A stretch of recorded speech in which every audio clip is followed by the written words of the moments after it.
వాస్తు శాస్త్రం ప్రకారం ఆగ్నేయంలో వాస్తుదోషాలు యమ డేంజర్ సరిచేసుకోకుంటే సర్వనాశనం తప్పదట. జ్యోతిష్య శాస్త్రం ప్రకారం హిందూ మతంలో దాదాపు ప్రతి ఒక్కరూ వాస్తును విశ్వసిస్తారు. ప్రతి నిర్మాణానికి వాస్తును తప్పనిసరిగా పాటిస్తుంటారు. ప్రతి ఇంటి నిర్మాణంలో అష్టదిశలలో ఆగ్నేయం కూడా అతి ముఖ్యమైనది. మీరు మీ ఇంటి ఆగ్నేయ దిశపై కూడా ప్రత్యేక శ్రద్ధ చూపించాల్సి ఉంటుంది. ఈ దిశ అగ్ని మూలకానికి సంబంధించినది.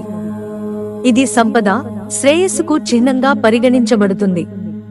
అగ్ని అనేది అందం, వ్యక్తిత్వం, డబ్బు అనుసంధానించబడిన ఒక అంశం కూడా. ఇంట్లో ఆగ్నేయ దిశను విస్మరించవద్దు. ఆర్థిక శ్రేయస్సు, విజయం కోసం ఈ వాస్తు నివారణలను తప్పక పాటించండి. ఈ దిశలో తలుపు, పెద్ద కిటికీ లేదా మరే ఇతర ప్రవేశ ద్వారం ఉండకూడదు. దీని కారణంగా ఇంట్లోని వ్యక్తులు ఆర్థికంగా అస్థిరంగా మారే ప్రమాదం ఉంటుంది. ఆర్థిక పురోగతి ఆగిపోతుంది. మీరు మీ ఆర్థిక పరిస్థితిని మెరుగుపరుచుకోవాలనుకుంటే ఇంటి ఆగ్నేయ మూలపై ప్రత్యేక శ్రద్ధ వహించాలని తెలుసుకోండి.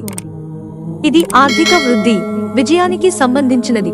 వాస్తు శాస్త్రం ప్రకారం ఆగ్నేయ మూల అగ్నికి చిహ్నం. కాబట్టి వంటగది, టీవీని ఈ దిశలో ఉంచవచ్చు. వంటగదిలోని స్టవ్ తూర్పు దిశలో ఉండాలి. నీరు, టాయిలెట్లు, బరువైన ఫర్నిచర్, బెడ్రూములు ఈ దిశలో ఉండకూడదు. కావాలంటే మీరు మనీ ప్లాంట్ను ఈ దిశలో ఉంచితే మీ ఆర్థిక పరిస్థితి మెరుగుపడుతుంది. పెద్ద, విరిగిన వస్తువులను ఈ దిశలో ఉంచకూడదు. జీవితంలో విజయం సాధించాలనుకుంటే ఇంటి తూర్పు, ఉత్తరం వైపు తలుపులు, కిటికీలు తెరిచి ప్రకాశవంతంగా ఉంచాలి. ఇంట్లో ప్రతికూల శక్తి ఉంటే మీరు ఇంట్లో ఒక గిన్నెలో సముద్రపు నీటిని ఉంచాలి. దానిని వారానికి ఒకసారి మార్చాలి.